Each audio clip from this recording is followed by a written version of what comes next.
I'm Jeannie and let's get zebra strong. Today we're on the letter O for hypermobility. Now this one was quite a tricky one. I don't know if I missed something, so if you've got any ideas for the letter O, please leave them in the comment section below. I came up with the idea of organised posture, organised information, rather than fixing and bracing into a posture. I always say that posture isn't something that you can teach. It's not something that can be tell your body what to do and fix it and then it's done. You know, posture is a dynamic, it's a moving thing. You know, so intellectually I could say to you, okay, stand up tall, pull your tummy in, tuck your tail, draw your shoulders back, lift your chin, and there you go, you've got your posture. Now, breathing might become a problem there because we're kind of holding ourselves up. And if we try and move, of course, the posture is just gonna disappear anyway because it's been fixed.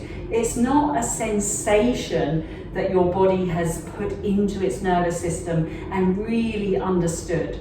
So if we want a posture that is dynamic, that is healthy, that is supporting us during the day and when we're trying to be out and about doing our everyday tasks, we need a posture that is organised in the mind, the body, the nervous system. And how do we do that? We do that through sensations rather than telling you to pull your shoulders back and suck your tummy in, okay? So where does that organisation start? It starts from the feet, okay? So the idea that the feet are giving you that information to help tell you where you are in space.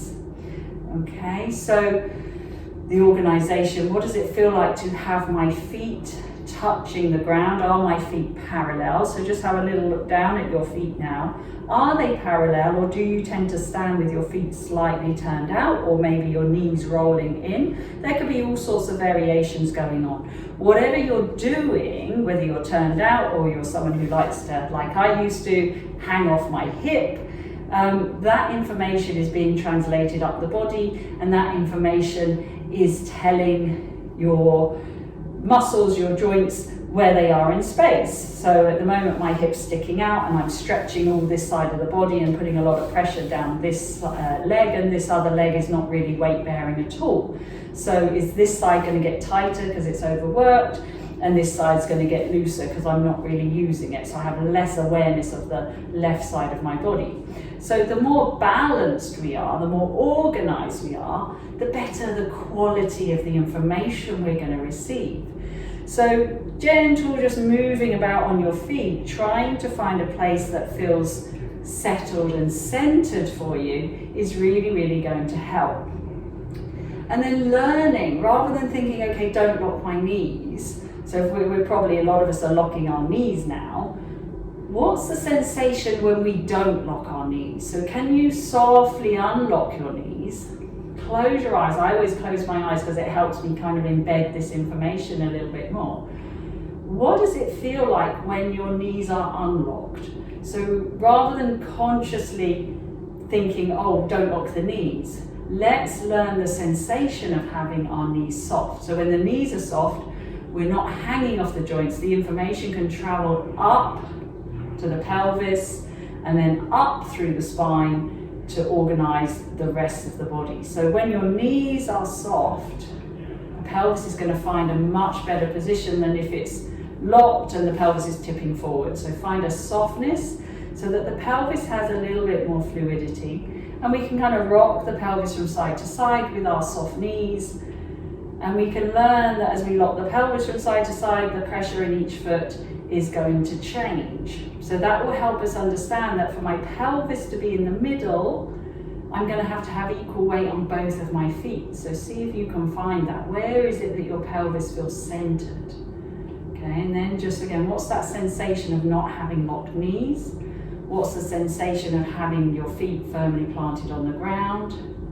And then in our last video, we were talking about necks and neck pain. So if you haven't seen that one, jump back and have a look at that one, because we were talking about, you know, the slouching posture and whether by lifting the heart space, it helps organise the the head, neck, shoulders a lot better. And we were demonstrating that in the last video about how effective that cue is.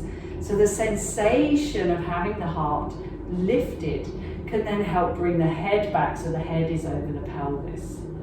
So when you've found that place, close your eyes and just take a moment to settle into that posture. Now you might feel your legs working really hard, it might feel really weird, it might feel strange, and that's normal because if you've been used to kind of hanging off the joints, when your muscles start to work in this organised fashion, it's going to feel a little different to our norm. So just take a moment to really take that on board, breathe into it, and just see how it feels. Now the more you do this, the more that information gets processed by the sensory nervous system, the more this organisation becomes your natural default rather than a fixed bracing posture where we try and hold ourselves up. So I hope that was useful information. As I say, that was the letter O for organised posture. And remember, posture is something that will evolve from all the information, not something that we can fix and brace ourselves into.